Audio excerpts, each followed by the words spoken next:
All the evidence we have, every single indicator is that this is all Mr. Holmes's activity, and that he wasn't particularly aided by anyone else.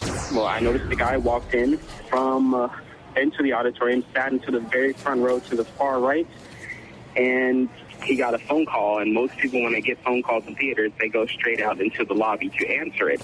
This person went directly to the emergency exit to take his phone call, which I thought was unusual.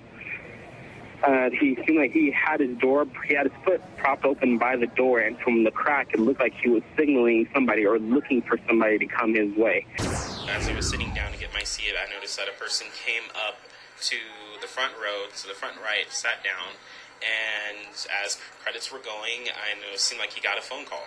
So he went out towards the emergency exit doorway, which I thought was unusual to take a phone call. And it seemed like he probably pried it open or probably did not let it latch all the way.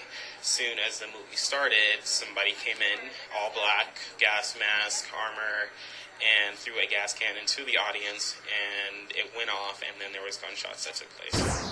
From what we saw, he wasn't alone. He had someone with him because the second can of tear gas didn't come from his side. He was completely dressed in black, head to toe. From what we saw, it seemed like he had something over his face, probably to prevent him from breathing it in. And we can only assume that someone got him in.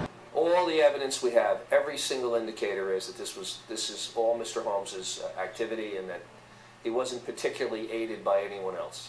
And what we need to do is change the way in which people think about guns, especially young people. We need to do this every day of the week and just really brainwash people into thinking about guns in a vastly different way.